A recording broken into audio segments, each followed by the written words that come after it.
নমস্কার, ফিনোলজি বাংলাতে আপনাদেরকে স্বাগত জানাচ্ছি। বেশ কয়েকদিন ভিডিও বন্ধ করার পরে আবার উপস্থিত আপনাদের সাথে। প্রচুর হোয়াটসঅ্যাপে প্রচুর কমেন্টে আপনারা লিখেছেন যে ভিডিও আপনাদের ভালো লেগেছিল, আপনি বন্ধ করলেন কেন?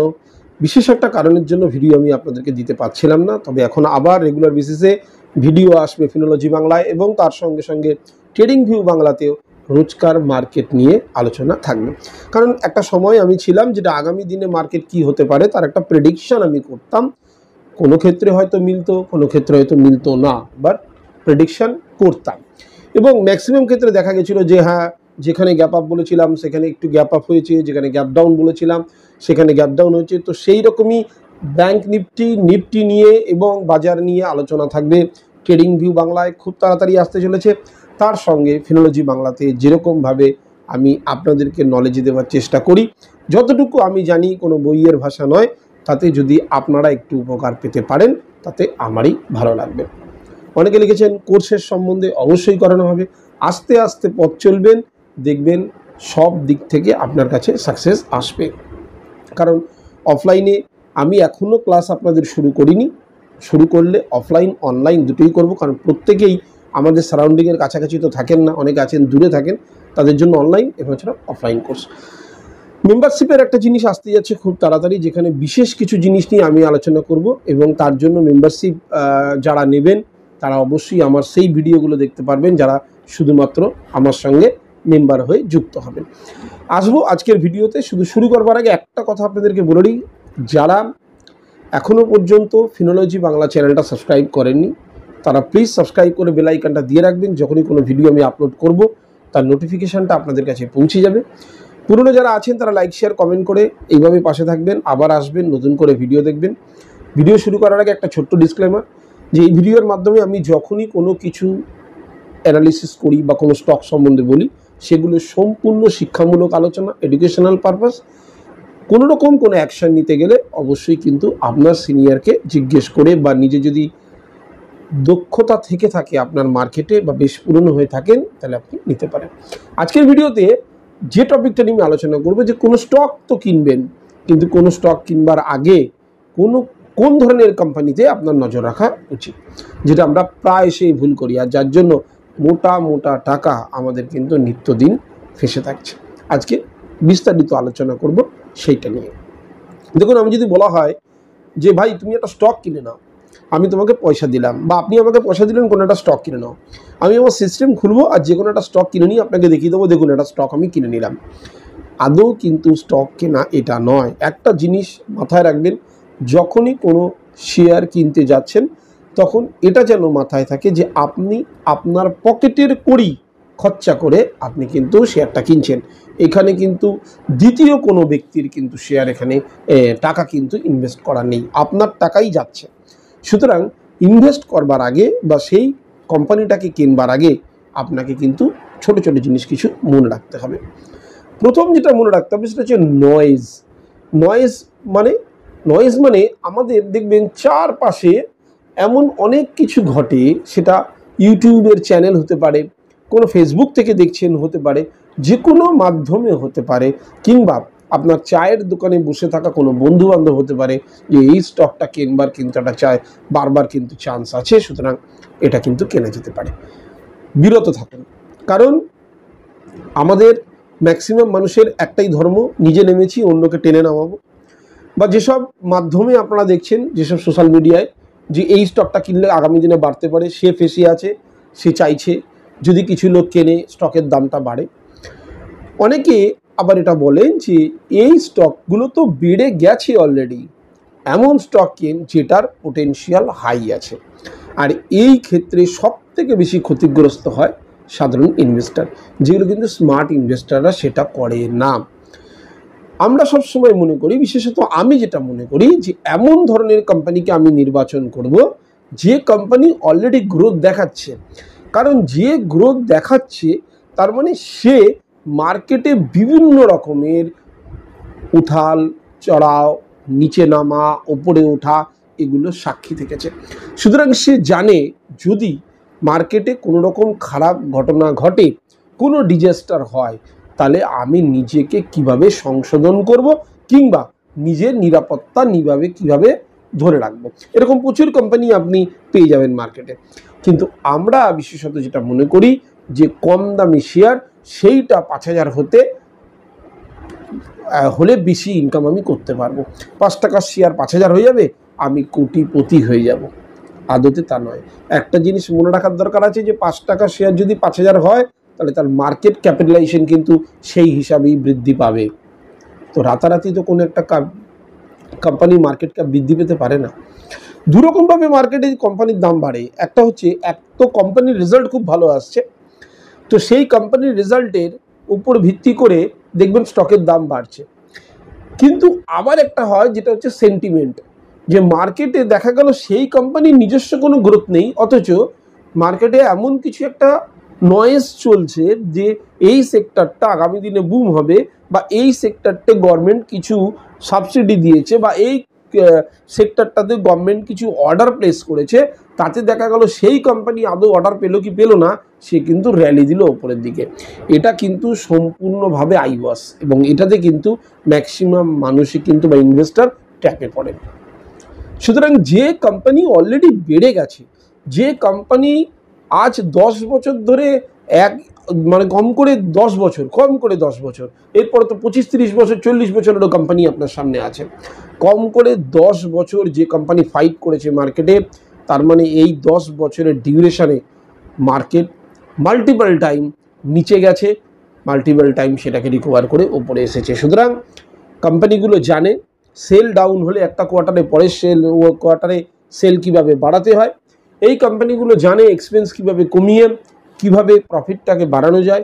এই কোম্পানিগুলো জানে ক্যাপেক্স কিভাবে বাড়ানো যায়। সুতরাং আপনাকে নজর দিতে হবে সেই সমস্ত কোম্পানিগুলো, যেই কোম্পানিগুলো অলরেডি তার একটা ইতিহাস আছে, মানে যে ঘটনাগুলো ঘটে গেছে সেখানে সে নিজেকে কিন্তু দাঁড় করিয়ে রেখেছে। 2 নম্বর হচ্ছে সেই সমস্ত কোম্পানিগুলো যারা কিন্তু নিজেদের quarter on quarter, year on year তাদের কিন্তু রেভিনিউ বেড়েছে। এটা হতে পারে কোনো সময় রেভিনিউ কমেছে। দেখা গেল আপনি যদি লাস্ট 5 বছরের হিস্ট্রি দেখেন এবং তাতে দেখতে পাচ্ছেন যে কোনো একটা সময়, কোনো একটা কোয়ার্টার বা কোনো একটা ইয়ারে দেখা গেল মার্কেটে তার কিন্তু বিক্রি বাট্টা সেভাবে হয়নি। এখন যদি কোভিডের টাইমে যে আমি অটো সেক্টরকে দেখি, প্রচুর একটা কোম্পানি আছে যেগুলো সেল হয়নি, তো সেটাকে দেখে আমি কোম্পানিকে কিন্তু জাজ করতে পারি না। কিন্তু দেখা গেল তার 1-2 বছর পরে গিয়ে সে তার সেলটাকে রিকভার করে ফেলেছে। সুতরাং আমি বরাবরই বলি যে স্টক কেনবার সময় কোন ধরনের কোম্পানিকে আপনি নির্বাচন করবেন বা কোন ধরনের কোম্পানির সঙ্গে আপনি যাবেন, সেই সমস্ত কোম্পানিগুলোর সঙ্গে যাবেন যাদের অ্যাটলিস্ট 10 বছরের ডেটা আছে। দেখা গেল এমন একটা কোম্পানি 10 বছর ধরে আছে ঠিকই, কিন্তু দেখা গেল তার কোনো গ্রোথ নেই, এসব কোম্পানিগুলোকে ছেটে ফেলবেন, পুরো একদম পোর্টফোলিওতে জায়গা দেবেন না। আমি এখানে টেকনিক্যাল দিক নিয়ে আলোচনা করছি না। একটা তো প্রথম তো স্টক নির্বাচন, তারপর আপনাকে দেখতে হবে টেকনিক্যাল গ্রাউন্ডে কিভাবে কোন দিক দিয়ে ঢুকলে আমি সেখানে এন্ট্রি নিতে পারি। সেটা তো আমি আপনাদেরকে অনেক বুঝিয়েছি, আগামী দিনের ভিডিওতেও আপনাদেরকে বোঝাবো, সেটা নিয়ে কোনো সংশয় নেই। কিন্তু আমার বক্তব্য সেটা হচ্ছে স্টক সিলেকশন করবার সময় বড় কোম্পানিগুলোর সঙ্গে যান। অনেকেই মনে করেন 2000 টাকা দামের কোম্পানির শেয়ার আমি নেব কোথা থেকে, 5টা নিন না। 5 টাকা দামের অতগুলো শেয়ার না নিয়ে 2000 টাকা দামের কয়েকটা শেয়ার নিন। সে আপনাকে গ্রোথ দিতে পারবে, সে আপনার পোর্টফোলিওকে পজিটিভে রাখতে পারবে। কখনোই কম দামি শেয়ার কিন্তু আপনার পোর্টফোলিওকে পজিটিভে রাখতে পারবে না। যদি কেউ বলে থাকে যে এইটাই মাল্টিব্যাগার, সে মাল্টিব্যাগার তো 1 বছরে হবে না, সে 10-15 বছরে মাল্টিব্যাগারে হবে। ততদিন কি আপনি আপনার টাকাকে ধরে রাখতে পারবেন? একটা জিনিস মনে রাখবেন যে বটমে কজন ঢুকতে পারে, টপে কজন বেরোতে পারে? কেউ না। কারোর কাছেই বটম বলে কিছু জানা নেই। রাস্তায় আসতে হবে, রাস্তায় বেচতে হবে। সুতরাং স্টক নির্বাচন যদি সত্যিকারেই ঠিক থাকে আপনার, তাহলে এই যে রাস্তার মধ্যে ঢোকা, রাস্তার মধ্যে বেরোনো, এটা কিন্তু খুব সহজ হয়ে যাবে। আমি বরাবরই আমার যেসব চেনাশোনা মানুষ আছেন যারা আমার সঙ্গে কথাবার্তা বলেন, আমি তাদেরকে বারবার বলি ক্যাপিটাল দেওয়ার আগে নিজের মাইন্ডসেটটাকে ঠিক করো। কারণ মাইন্ডসেট এমন, আমরা অনেক তলায় গিয়ে কিনতে পারি না, আর আমরা কিন্তু অনেক উপর অব্দি গিয়ে বেচতে পারি না। আমরা খুব তাড়াতাড়ি কিনে নিই, খুব তাড়াতাড়ি বেছে নিই, এটাই আমাদের কিন্তু ধর্ম। তাহলে কি বললাম, স্টক সিলেক্ট করবার আগে অ্যাটলিস্ট 10 বছরের ডেটা দেখে নেবেন যে 10 বছর কোম্পানিটা টিকে আছে, মানে কোম্পানিতে গ্রোথ তো আছেই, প্লাস কোম্পানি অনেক কিছুর ফেস দেখেছে। একটা 5 বছরের বাচ্চা জানা ফেস করেছে প্রবলেমকে, একটা 10 বছরের বাচ্চা তার থেকে বেশি ফেস করেছে। কেন? 5 বছরের বাচ্চা দেখা গেল কারো কাছে মারই খায়নি, 10 বছরের বাচ্চা দেখা গেল স্কুলে মার খেয়েছে, বাবা মার কাছে মার খেয়েছে। তারপরে যদি 20 বছরের একজনকে ধরেন, সে তার থেকে বেশি অভিজ্ঞ। এই করতে করতে যত বয়স বাড়ছে অভিজ্ঞতা বাড়ছে। ঠিক সেরকমই কোম্পানি কম করে 10 বছর, অনেক কোম্পানি আছে 30, 40, 50 বছরে, তাদের অভিজ্ঞতা আরও বেশি। এইবার দেখতে হবে সেখানে এফআইআই এর হোল্ডিংটা ভালো আছে কিনা, প্রোমোটারের হোল্ডিং ভালো আছে কিনা। তার মানে এই কোম্পানিগুলোর সাথে আমি যেতে পারি। এই কোম্পানিতে লিকুইডিটি হাই, কারণ কোম্পানি খুব তাড়াতাড়ি ওপরের দিকে যাবে না, খুব নিচের দিকে যাবে না। তাহলে আমি কি দেখলাম যে আমার স্টক নির্বাচন কম দামি শেয়ারগুলোর উপর হবে না। কোনো রকম নয়েজে আমি কোনো শেয়ার কিনবো না, কোনো রকম রেকমেন্ডেশনে আমি কোনো শেয়ার কিনবো না। কেউ আমাকে বলে দিল এই কোম্পানির শেয়ার কেন 4 টাকা করে যাচ্ছে, খুব তাড়াতাড়ি এটা 200 টাকা হবে, নেবো না, দরকার নেই, হোক মাল্টিবেগার, আমার দরকার নেই মাল্টিবেগার স্টক। এই করতে গিয়ে দেখুন পোর্টফোলিওতে অর্ধেক ফেসে আছে, ভুলভাল শেয়ারে ভর্তি আছে। কবে বের করতে পারবেন নিজেও জানেন না। বের করবার আমি একখানা আপনাদেরকে এই বলেছিলাম কীভাবে ট্যালি করবেন দুটোকে। একটা প্রফিট বার করছেন, তো ওই প্রফিটের তুলনায় এখানকার কত লস বুক করলে তবে গিয়ে ক্যালকুলেশন মেলাতে পারবেন। এটা আপনারা যারা এই ভিডিওটা দেখেছেন তারা আশা করি জানেন। আমি আগামী দিনে এরকম ভিডিও আরও নিয়ে আসবো, যাতে আপনারা লস প্রফিটকে কীভাবে ট্যালি করে যে স্টকটাতে লস হচ্ছে সেখান থেকে কীভাবে বের করতে পারেন। এবার আমি যেটা বলছি যে 10 বছর 15 বছর স্টক তো দেখলেন, তার সঙ্গে প্রোমোটার এফআইআই এর হোল্ডিংগুলো দেখলেন। এইভাবে এই স্টকগুলোকে পটাপট লিখে ফেলুন, নোটবুকে লিখে ফেলুন যে এই কোম্পানিটা তো 10 থেকে 15 বছরের পুরনো, একদিন ধরে মার্কেটে আছে, অনেক কটা ফেজ দেখেছে, পজিটিভ ফেজ দেখেছে, নেগেটিভ ফেজ দেখেছে। তাহলে আমি এই স্টকগুলোকে লিখে ফেললাম 10খানা স্টক। আমি ধরলাম আপনার একটা ক্যাপিটালের তো সীমাবদ্ধতা আছে, তাই না? আমি যে এরকম না 50টা স্টক লিখবো, আমি 10খানা স্টক লিখে নিলাম, ফার্স্ট 10টা স্টক। এবার আমার ক্যাপিটাল অনুযায়ী আমি ডাইভার্সিফাই করব। যেই জায়গাতে এই 10টা স্টক টেকনিক্যালি যদি সাউন্ড হয়, এবং টেকনিক্যালি সাউন্ড এবং ফান্ডামেন্টালি যদি সাউন্ড হয়, এবং টেকনিক্যালি অনেক নিচে চলে আসে, একটা সময় আসতেই হবে যখন প্রফিট বুকিং হবে, কোনো স্টক টেকনিক্যালি হাই থাকবে না, কোনো না কোনো সময় তাকে নিচে আসতেই হবে, কারণ প্রফিট বুকিং হবে। কারণ এই মার্কেটে সবাই ধরে রাখতে আসেনি স্টককে, প্রফিট বুকিং হবে। তো আপনাকে এই 10টা স্টক এইবার ধরে আপনার ক্যাপিটালকে ব্যাংকে রেখে কাজ করতে হবে। আপনি যদি মনে করেন না আমার ক্যাপিটাল আমার হাতে আছে, হাত আমার চুল করছে, আমি ইনভেস্ট করে দিই, এমনটা করলে চলবে না। অপেক্ষা করতে হবে যে 10টা স্টক আপনি লিখে রেখেছেন এরা কবে টেকনিক্যালি কী হবে, নিচের দিকে আসবে, অর্থাৎ প্রাইস কী হবে, সস্তা হবে, রিজনেবল হবে। প্রাইস আমি এখন দেখতে পাচ্ছি প্রাইস অনেক হাই, তাহলে আমি যে টেকনিক্যালি দিক যেটা দেখবো, কোন একটা ইন্ডিকেটরের মারফত দেখছি, যা দেখছেন টেকনিক্যালি জিনিস দেখছেন, টেকনিক্যালি যদি দেখা যায় ওটা অনেকটা নিচে এসছে, তার মানে আমাকে ধরতে হবে প্রাইস রিজনেবল এসছে। নোটবুকে ওই প্রাইস স্টকটার পাশে লিখে দিই যে এটা আপাতত রিজনেবল প্রাইসে পাওয়া যাচ্ছে। এরকম দেখা গেল 10টার মধ্যে এরকম 2খানা কোম্পানি এসছে যারা রিজনেবল প্রাইস এসছে। প্রথম তো কোম্পানি নির্বাচন করে ফেললেন, এবার তো আপনার স্টক কেনার পালা, যে না ওই দুটো টেকনিক্যালি অনেক নিচে এসছে। টেকনিক্যালি যখন নিচে এসছে তখন আপনি মনে করতে পারেন হ্যাঁ আমি আমার ব্যাগ থেকে টাকা বের করে আমি এখানে ইনভেস্ট করতে পারি। কারণ তাহলে কি হলো, এমন একটা কোম্পানির সঙ্গে আমি গেলাম যে কোম্পানিটা 10-20 বছরের পুরনো, তার সঙ্গে সঙ্গে দেখা গেলাম কোম্পানিতে লিকুইডিটি ভালো আছে, ভালো ভলিউমে কাজ হচ্ছে, এবং টেকনিক্যালি স্টকটা কিন্তু অনেক নিচের দিকে এসছে। তাহলে সহজ হয়ে গেল আমার কাছে। কিন্তু এই 5 টাকা 10 টাকার চক্করে আমি আমার ক্যাপিটালটাকে ফাঁসিয়ে দিচ্ছি, দীর্ঘ সময় অপেক্ষা করছি, ক্লান্ত হয়ে পড়ছি, বোর হয়ে পড়ছি, আবার তখন কি করছি, এখান থেকে বেরিয়ে যাচ্ছি। তাহলে আলটিমেটলি লস করলাম কিসে, ক্যাপিটালে? আলটিমেটলি লস করলাম আমার টাইমে, অনেকটা টাইম দিয়ে ফেললাম। কিন্তু বিশ্বাস করে দেখুন, যদি মনে করেন আমার কথাটাকে মেনে চলবেন, আমি বলছি না হার্ডকোরভাবে মানার দরকার নেই, কিন্তু একটা নিয়ম নীতি মেনে যদি একবার পেপার ওয়ার্ক করেন যে হ্যাঁ ঠিকই তো 10-15 বছরের পুরনো স্টকগুলোকে আমি লিখে নিই, হতেই পারে আপনি যে সময় স্টকগুলো লিখছেন তারা প্রত্যেকে তখন হাই রেটের দিকে আছে, কেউ বলেনি আপনি ইনভেস্ট করুন। আজকে ধরুন এবিসি একটা শেয়ার আপনি দেখতে যাচ্ছেন, দিয়ে দেখছেন স্টকটা অনেক ওপরে আছে, যে ইন্ডিকেটর আপনি দেখেন সেটার হিসাবে টেকনিক্যালি অনেক ওপরে আছে, ওয়েট করুন, আপনার টাকা আপনার কাছে থাক না। আজ গেল এরকম করে 15-20 দিন পরে গিয়ে দেখবেন স্টকটা একটা সময় ঠিক রিজনেবল প্রাইসে আসছে। এইটাই আমরা করি না। এই রিজনেবল প্রাইসে যদি আমরা ধরতে পারি তাহলে আমরা কিন্তু ম্যাক্সিমাম ক্ষেত্রে প্রফিটেবল থাকবো। এই কারণ আমি যে কোম্পানিটাকে চুজ করেছি, খালি সবসময় ভালো আমি শেয়ার কিনছি, ভাবেন কোম্পানি কিনছেন, যে কোম্পানিটাতে আমি ইনভেস্ট করলাম সেই কোম্পানিটা অনেক ফেজ এখানে দেখে ফেলেছে, 2 নম্বর টেকনিক্যালি অনেক নিচে এসেছে, তবেই তো গিয়ে আমি সেখান থেকে 2 পয়সা আর্ন করবার কথা ভাবতে পারি। সুতরাং স্টক নির্বাচন করবার আগে স্টক কিনবার আগে কোম্পানিকে সিলেক্ট করুন, কোন কোম্পানিটা রিলায়েবল। আপনি যখন যে কোনো জিনিস কিনতে যাচ্ছেন, জামা কাপড় জুতো থেকে শুরু করে ফ্রিজ, এসি, টিভি, আপনি কোম্পানিতে যাচ্ছেন। আমি যদি বলি এবিসি একটা কোম্পানি আছে, টিভি কিনবেন না।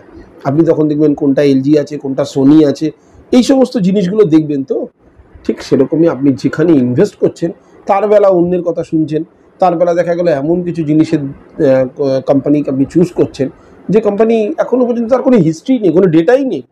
1-2 বছরের ডেটাতে কি এসে যায়? দেখা গেল পজিটিভ সেন্টিমেন্টে স্টকের দামটা বেড়েছিল কোনো এক সময়, আর তারই শিকার আপনি হয়েছেন, অর্থাৎ ট্র্যাপে পড়েছেন। সুতরাং আজকের থেকে এই ভুলগুলোকে সংশোধন করবার চেষ্টা করুন। আশা করি ভিডিওতে আপনারা এটা বুঝতে পেরেছেন যে কোনো কোম্পানিকে যখন আপনি কিনবেন বা কোনো কোম্পানি শেয়ার যখন কিনবেন, তাহলে কীভাবে কোম্পানিটাকে সিলেক্ট করবেন। আগে কেউ বলে দিল এই আগামী দিনে বাড়তে পারে, আগামী দিন কেউ দেখেনি, আমিও দেখিনি, আপনিও দেখেননি, কেউ দেখেনি যে আগামী দিনে কোম্পানিটা দেখা গেল ডুবেই গেল। তাহলে এমন একটা কোম্পানির সঙ্গে আমি যাই না যার সব কিছু স্ট্রং, যার ম্যানেজমেন্ট স্ট্রং, যার ফান্ডামেন্টালি যে স্ট্রং, যার টেকনিক্যালি দেখা যাচ্ছে স্ট্রং, তার মধ্যে টেকনিক্যালি যখন নিচের দিকে আসছে, সস্তা হচ্ছে, সিম্পল পাতি বাংলা ভাষায় সস্তা হচ্ছে, তখনই আমি সেখানে এন্ট্রি নিতে পারি। ভিডিওটা যদি বুঝতে পারেন খুব ভালো, না বুঝতে পারেন আরেকবার নতুন করে পিছন থেকে দেখে আসুন। আর এটাই বলবো যে নিজে কাজ করুন, নিজে কাজ করলে অভিজ্ঞতা বাড়বে, অন্যের কথায় কাজ করবেন না। আমি অনেককে চিনি যারা ফোন করে অন্যকে যে আমার স্টকটা বেড়েছে বেচে দাও, কমছে কিনে দাও, তারাই কাজটা করে, কিন্তু নিজে করুন, নিজে করায় অনেক শান্তি। যদি আলটিমেটলি আপনি সেরকম জায়গায় থেকে থাকেন যে নিজে সেটাকে সিলেক্ট করতে পারেন, আর একান্ত যদি না পারেন সেক্ষেত্রে অন্যের সহযোগিতা তো আপনাকে নিতেই হবে। আজকের জন্য এতটুকুই। আবার বলছি, যারা নতুন আসছেন আমার চ্যানেলে, প্লিজ চ্যানেলটাকে সাবস্ক্রাইব করে বেল আইকনটা দিয়ে রাখবেন। যখনই কোনো ভিডিও আমি আপলোড করব তার নোটিফিকেশান আপনাদের কাছে পৌঁছে যাবে। পুরনো যারা আছেন লাইক শেয়ার কমেন্ট করে পাশে থাকবেন। আর একটা কথা বলে দিই যে ট্রেডিং ভিউ বাংলাতে নতুন করে ভিডিও আসবে আবার আজকের মার্কেট আগামী দিনে নিফটি বা ব্যাংক নিফটির চাল কি হতে পারে সেটার উপরে। পুরো ভিডিওটা দেখার জন্য আজকে অসংখ্য ধন্যবাদ। নমস্কার।